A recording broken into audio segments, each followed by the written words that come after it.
ជំរាបសួរលោកគ្រូអ្នកគ្រូសួស្តីបងប្អូនសិស្សានុសិស្សថ្នាក់ទី6ទាំងអស់គ្នាថ្ងៃនេះលោកគ្រូមកបន្តធ្វើលំហាត់បន្តទៀតហើយនៅក្នុងអំណានរឿងការភ្ញាក់រលឹករបស់អ៊ំសែមបាទដែលមានលំហាត់ដល់ទៅ6លំហាត់នៅទំព័រទី52តែនៅនេះយើងចូលទៅដល់លំហាត់ករបស់យើងបាទលំហាត់កគេឲ្យយើងរកពាក្យផ្ទុយនឹងពាក្យខាងក្រោមចំណាស់ផ្ទុយនឹងក្មេងថយក្រោយផ្ទុយនឹងទៅមុខអង្គុយចោះផ្ទុយនឹងក្រោកឈរទំនើបផ្ទុយនឹងបុរាណក្តៅខ្លាំងផ្ទុយនឹងត្រជាក់ខ្លាំងល្អផ្ទុយនឹងអាក្រក់បាទហើយលំហាត់ខគឺលោកគ្រូអត់ធ្វើទៀតទេដោយសារតែលោកគ្រូធ្លាប់ធ្វើម្ដងហើយអញ្ចឹងបងប្អូនអាចទៅស្វែងរកបាននៅក្នុងវីដេអូដែលលោកគ្រូបានផុសកន្លងមកឥឡូវនេះយើងចូលទៅដល់លំហាត់កវិញម្ដងបាទលំហាត់កគេឲ្យយើង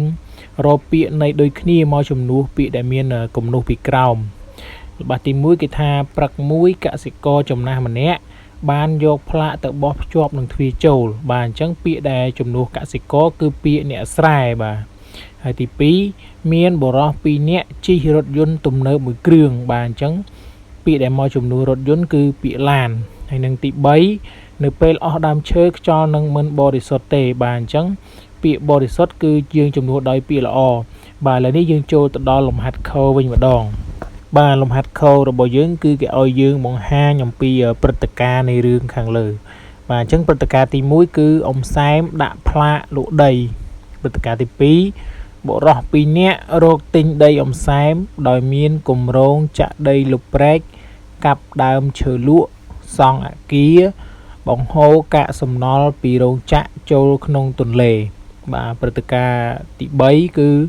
អ៊ំសែមព្រួយបារម្ភខ្លាចខូចបរិស្ថានព្រឹត្តិការណ៍ទី4បុរស2នាក់ប្រគល់ប្រាក់ជូនអ៊ំសែមហើយនឹងព្រឹត្តិការណ៍ចុងក្រោយបាទគឺអ៊ំសែមបដូរចិត្តឈប់លក់ដីវិញបា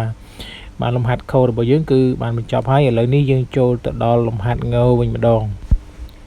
បាទលំហាត់ងរបស់យើងគឺគេឲ្យយើងជ្រើសរើសចម្លើយសមស្របបាទលំហាត់ងនិងលំហាត់ចគឺជាលំហាត់ជ្រើសរើសចម្លើយ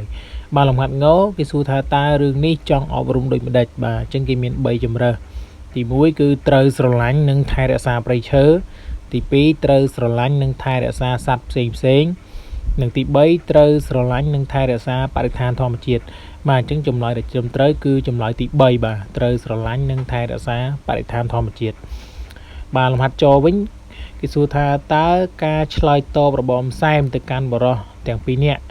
បញ្ជាក់ពីអារម្មណ៍របស់គាត់បែបណាបាទអញ្ចឹងចម្លើយមាន3ដែរ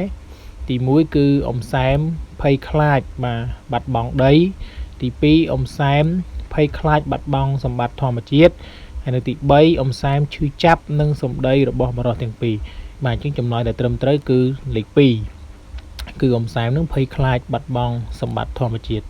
បាទអរគុណបងប្អូនទាំងអស់គ្នាដែលបានយកចិត្តទុកដាក់ស្ដាប់ឥឡូវនេះលំហាត់អំណានរបស់យើងគឺបានបញ្ចប់តែត្រឹមនេះសូមបងប្អូនជួយចុច Subscribe Channel YouTube របស់លោកគ្រូបន្តទៀតដើម្បីទទួលបាននៅវីដេអូថ្មីបន្ថែមទៀតទីចុងក្រោយលោកគ្រូសូមអរគុណហើយក៏សូមជម្រាបលាគ្រូអ្នកគ្រូក៏ដូចជាបងប្អូនសិស្សានុសិស្សទាំងអស់គ្នា